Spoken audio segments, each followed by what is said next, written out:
All right, today we're going to do the fundamental theorem of algebra along with a few other factoring techniques. Well,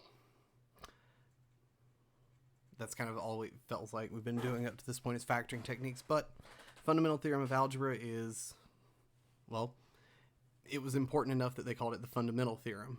So we're going to start with it, and then we're going to talk about multiple zeros or multiplicities, what it means geometrically or graphically, conjugate pairs of zeros, which are a nice way to kind of, when you know one root, you actually know two roots if they're of this particular type, and then kind of just a summary of some of these methods.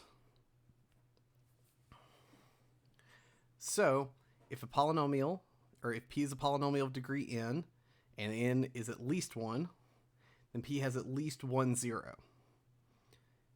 Basically, it's just saying if a function is a polynomial, it's got to have at least one zero. And that zero may be real, it may be imaginary, but there is at least one. Now, this is really kind of what spawns from the fundamental theorem of algebra. And it's basically saying that if a polynomial is of degree n, then it has n factors, and these can be real or imaginary. So basically, if it's a fourth degree polynomial, it has 4 roots. Are all of them real? I don't know, but I do know it has 4 of them. So you can use this kind of in combination with like the law of signs, or Descartes' rule of signs, the powers, and just kind of a little bit of behavior, and you can kind of just get an idea of, okay, I know it's this degree, I know it has these sign changes and all this, so you actually can get a lot from a little with this kind of underlying theorem. And when you think about it, it makes sense. I should be able to write any function, if it's a polynomial, as a product of its roots. And it can't have more roots than it does a power, because if I do that, that means I'm going to have an x to the n plus 1, because if I multiply x by itself n times, I'm going to get x to the n. If I multiply it by itself n plus 1 times, I'm going to get x to the n plus 1, which is not good. That means that my degree is now higher than what it should be. Kind of a myriad of things come from that. It's a great theorem, fundamental theorem of algebra, and typically the linear factor theorem I will refer to as the fundamental theorem of algebra.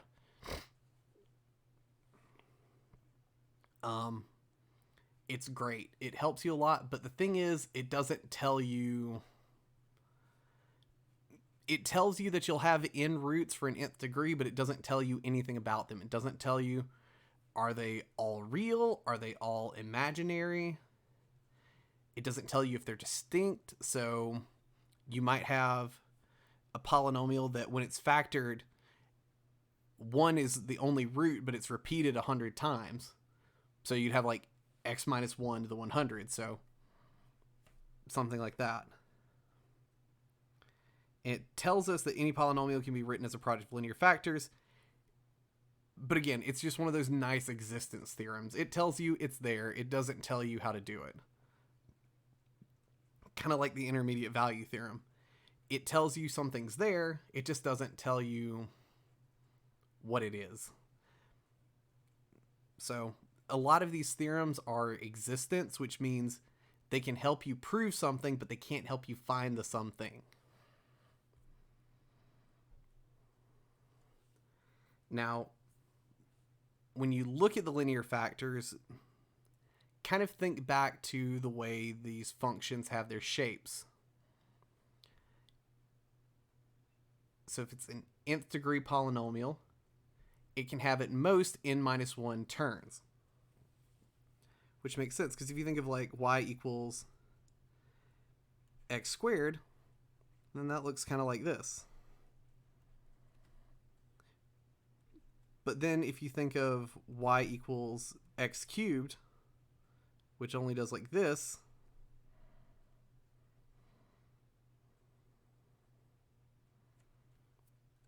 then you look at that and go, oh, well, it didn't really have a turning point because this goes from here to here, because here's our root for this one. And here's the root for this one. And again, the nth degree polynomial, it's going to have at most n zeros. That's kind of the fundamental theorem of algebra / linear factor theorem. That's its strength, as it tells you if it's a third degree, you're going to have 3 roots. Unfortunately, it doesn't tell you where they are, how to find them, what their names are, anything other than just they are there. The multiplicities of 0, these are very, well, useful. Because say we deal with something like x minus 1 squared. Then you know that 1 is a root twice.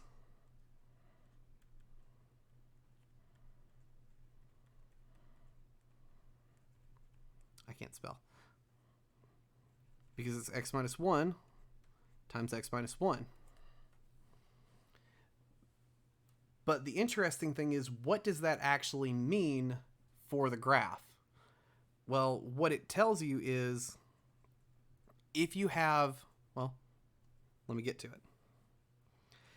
If you have a odd multiplicity, then it just crosses through.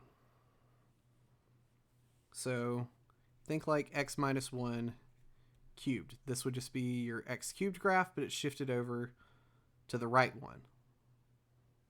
Kind of does like this, and it just cuts right through. But then if we think about x minus 1 squared, which is your standard parabola that does like this, but it's shifted over 1, it goes down, it touches 0, and then it just goes right back. So some people say that it bounces off the x-axis. Some people say it touches and then turns around.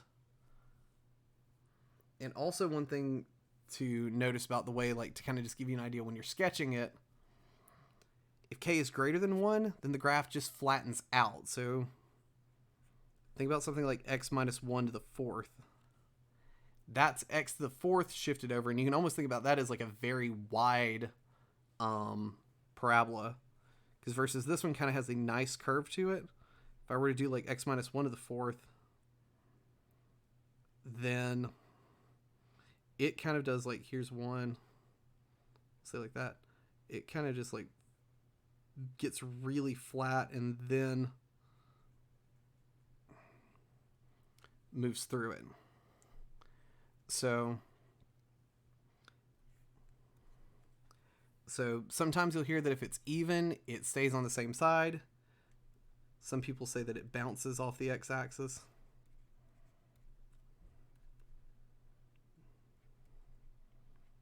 There's a lot of different flavors to, well, it's a lot of different ways to say the same thing. So pick whichever one's most comfortable to you. I don't really say much about the odd one because that one's pretty easy. If it's odd, it just goes through. But if it's even, thinking that it just kind of bounces off the x-axis is a kind of nice and easy way to think about it. So let's say we're going to sketch this polynomial. First thing, look at the end behavior. And like I said before, to do this, you take all the powers of x, which in this case we actually have something different, because beforehand we've only had like x plus 2, x plus 1, and then x minus 3. Now we have x squared, and x cubed, which when you multiply all those together gets you x to the 6th.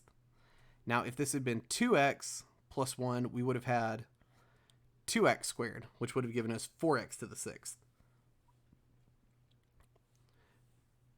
But what we have here, what's the power? It's 6. which is even, and our leading coefficient is 1, namely that it's positive. So this means it's going to do something like this. Now, all the little hills and valleys, again, that's just telling you what it's doing in the middle. Or what it's doing on the ends. Keyword, end behavior, not middle behavior. The middle behavior we're going to determine with the roots, and also now we can take the multiplicities into account.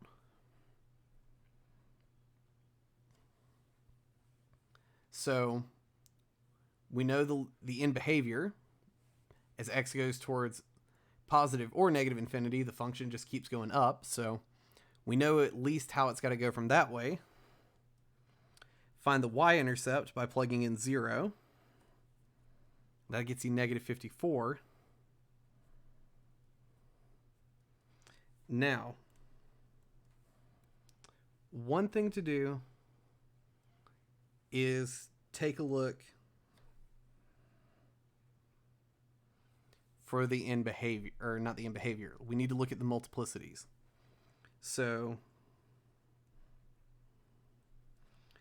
we have our roots.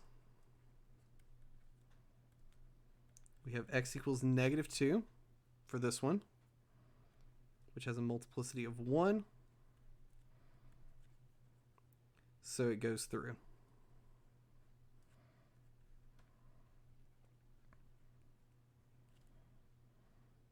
We have x equals negative 1 with a multiplicity of 2, which means it bounces off, or it bounces.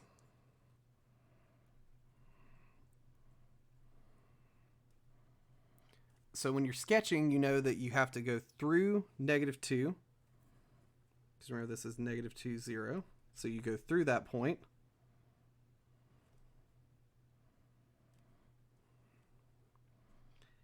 At negative 1, 0, you bounce off of that point. And then at positive 3, which has a multiplicity of 3, since it's odd, it just goes through.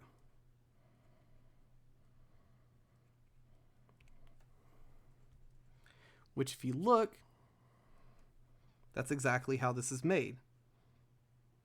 Here's 0, negative 1, 0. Goes through. Negative 2, 0. Or sorry, negative 1, 0. Bounces off. Negative 2, 0. Goes through. Remember we said our y-intercept was negative 54. So we have that there. So here is 0, negative 54. And then we have our other root 3, 0, which had a multiplicity of 3, which was odd. And so we knew it went through. Now, with everything kind of spread out, it doesn't hurt to pick a few extra points.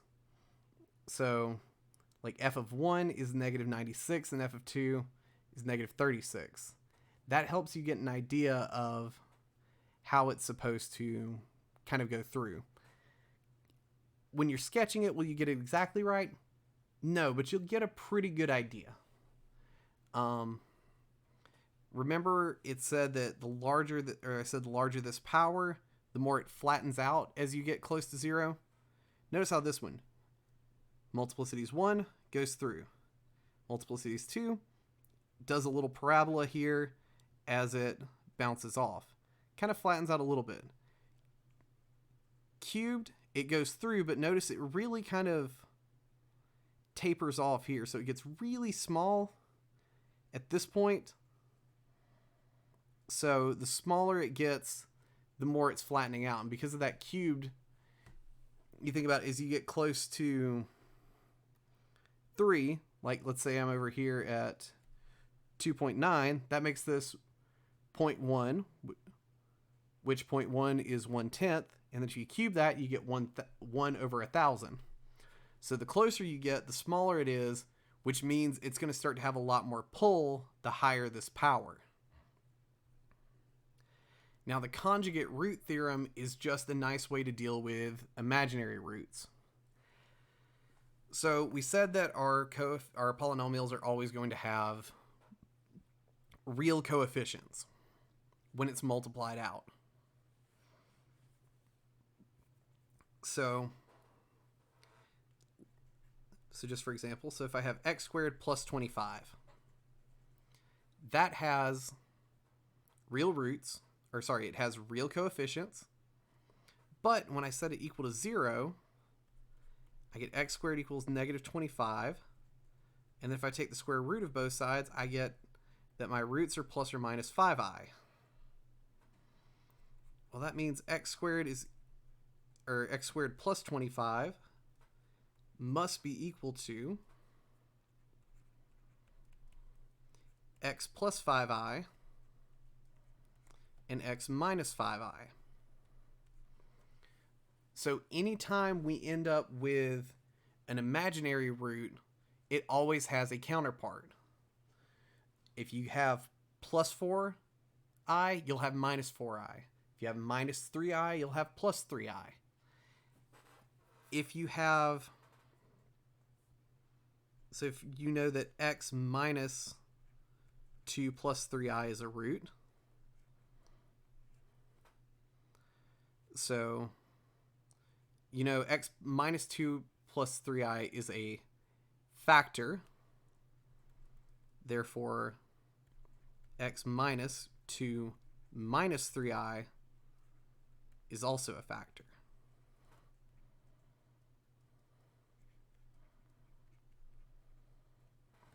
So, regardless of what you do, you're never going to have a single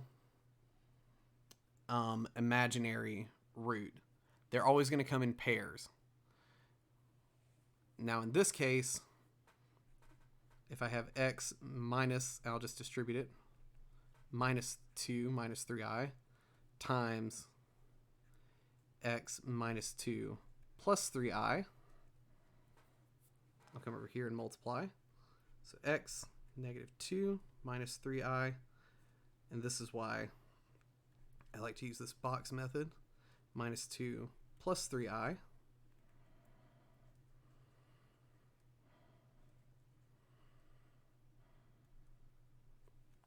So this would give me x squared minus 2x minus 3ix minus 2x plus 4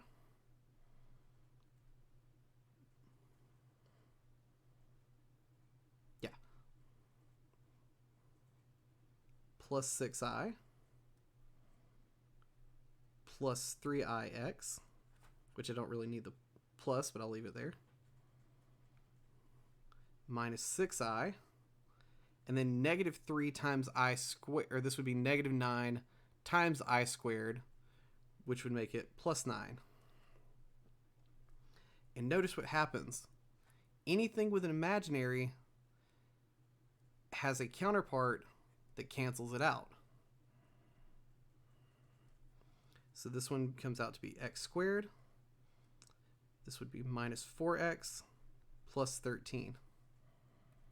So this is equal to x squared minus 4x plus 13. And if you did the quadratic formula on this to find the roots, these are the two, or you would find your roots are actually, so you would get x equals 2 plus or minus 3i. Because remember, you have this minus here to take into account.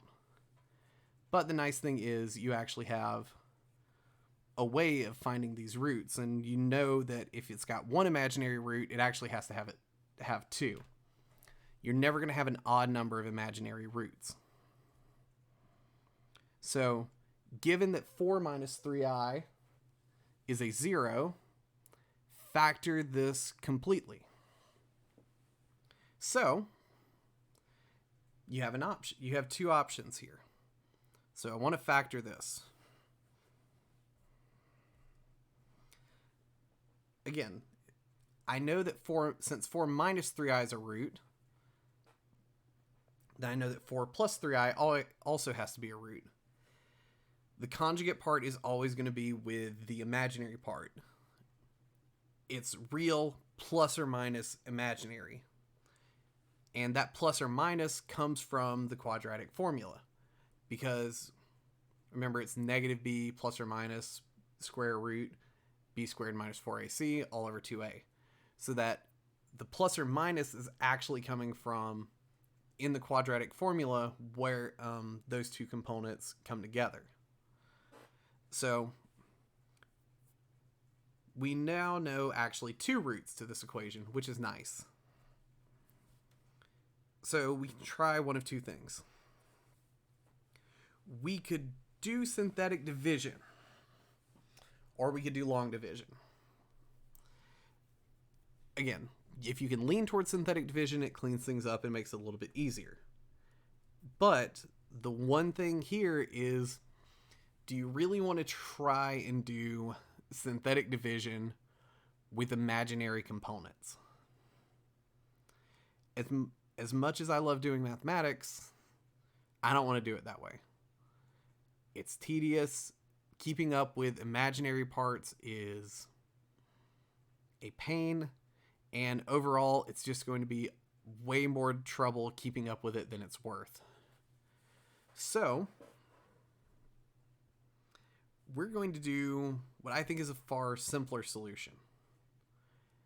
So like when I showed before, multiplying out, let's just do that, and then we can do long division with a non-imaginary part polynomial. We know it still has those imaginary roots, but now it doesn't have imaginary coefficients. So to get that, I'm going to do x. This would be minus 4 plus 3i. And then this would be x minus 4 minus 3i.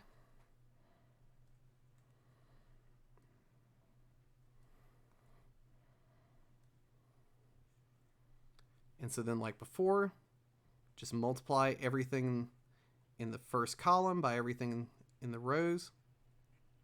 So x squared minus 4x minus 3ix x times negative 4 is negative 4x. Negative 4 times negative 4 is positive 16. Negative 3i times negative 4 is going to be positive 12i. X times positive 3i is going to be plus 3ix. Negative 4 and positive 3i is going to be negative 12i. And then negative 3i times positive 3i, this would be negative 9i squared. But remember, I squared is just negative 1. So this is going to be plus 9. And then again, the reason this is so nice is everything that has an imaginary part cancels out. That leaves us with x squared minus 8x plus 25. And I didn't mess it up, so that's good. But now you have something here. There's no imaginary components, so that's going to make factoring this a lot easier and just dealing with it in general. So now let's do our synthetic division with this. So like before, x to the fourth divided by x squared, because I'm comparing these leading coefficients. Oh, and I put this placeholder here just to keep, again, like before, it just keeps it nice and organized. So this is x squared. So we get x squared. And then x squared times x squared, x to the fourth, times negative 8x is going to be negative 8x cubed. Times 25 is going to be plus 25x squared. So this one actually has an interesting thing that's going to work out too, because this will be negative, this will be positive, this will be negative, So this actually cancels out the first two terms and then just leaves us with negative 25x squared. Now, like before, I don't want to bring these down because I don't know which ones I'm going to have to bring down. So then if we do negative 25x squared divided by x squared, that's just negative 25. So I just need to multiply everything by negative 25. So I get negative 25x squared.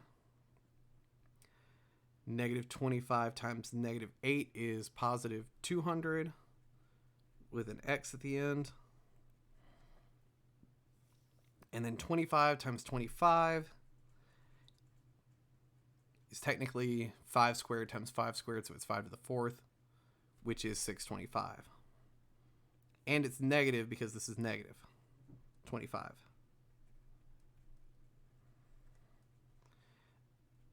So this one works out quite nicely. Everything just comes down.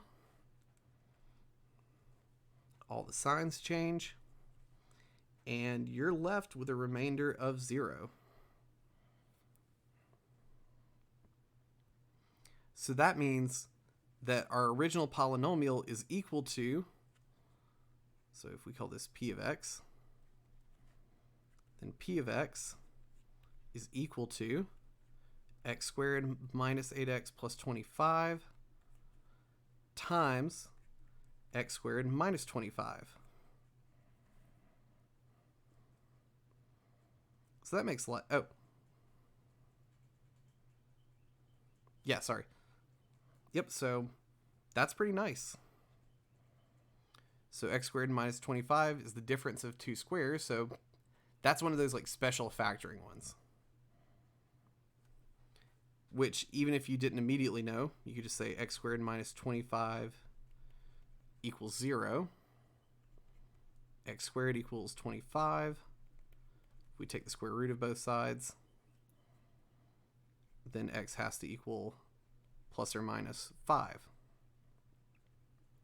And even if you just do it the other way, what multiplies to get me negative 25 and adds to get 0? Only thing that does that is 5 and negative 5.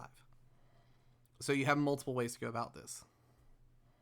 But with that, now we have this thing fully factored. And we go back and we write it in that factored form. And remember, we were given originally, what was the one we were given? 4 minus 3i is a 0. So we were given 4 minus 3i is a 0. And from that, we were able to get this. Now notice here, this is x minus 4 minus 3i. And then this one would technically be x minus 4 plus 3i. The distribution is up to you.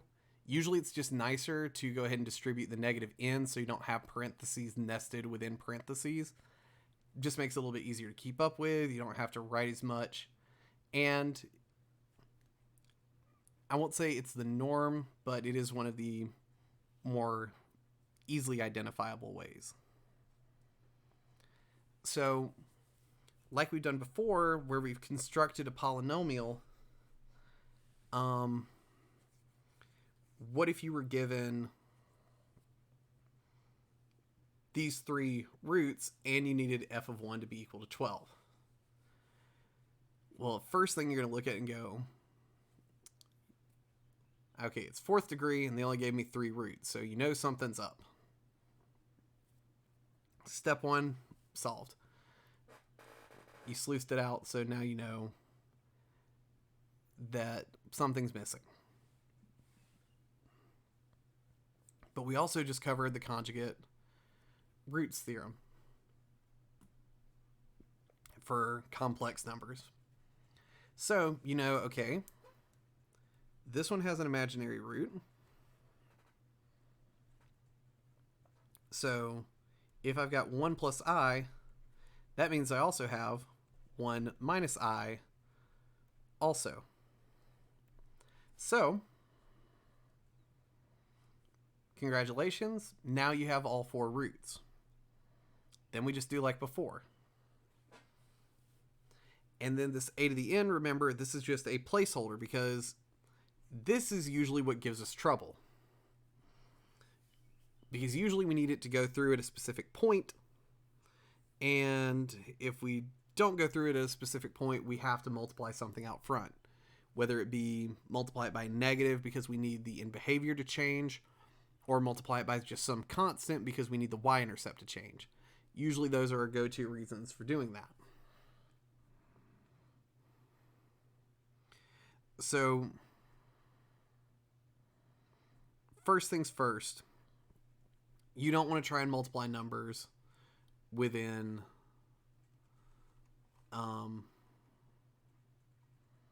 well, typically I will say you don't want to try and multiply the real numbers and the imaginary numbers,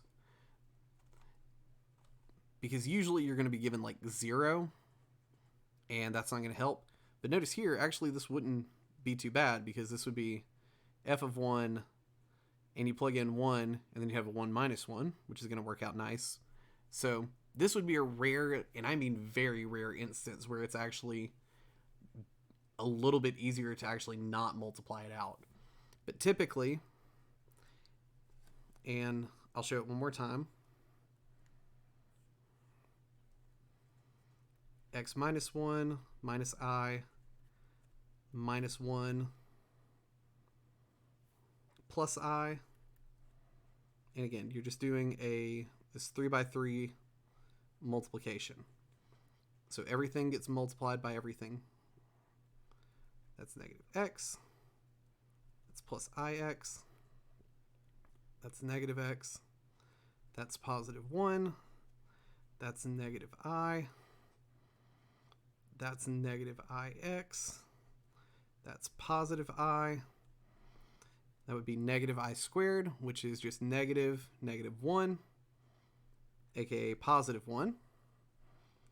And then again, fortunately everything looks like it went correct. Those cancel, which leaves us exactly with what we should have. An x squared minus x becomes minus 2x. Plus 1 becomes plus 2. And so we have our other term. So we plug in 1, and we know that it needs to equal 12. Well, when we plug in 1, we get 12 is equal to an, which is that coefficient out front. Since you know it's a 4th degree, you could just write a sub 4, but a sub n is just kind of usually nice because it keeps it generic and you know, okay, this is what I'm after. So if I know that 12 has to equal negative 6an, then I know that an has to be negative 2. So factored, this is the final result of the polynomial. And then if you multiply it out, this is the standard form polynomial. So you have factored form and you have the kind of the standard form where it's all multiplied out. I'll leave it there for a sec. So just be careful when you're going through with these, because the complex roots are where a lot of people trip up, just because it's one of those things that if you don't use it a lot, it's very, I won't say you have to relearn it every time you get back to it, but sometimes it just takes a lot more to refresh your memory on it. So use these rules, be good with them, and we'll pick up a little bit more with chapter 4. And then I think we're getting close to the end of our chapter 4 coverage. And for this course, we're not going to do chapter 5. We're just going to go straight to chapter 6. So We are slowly, I think we're roughly halfway there. So I'll see y'all for the next one.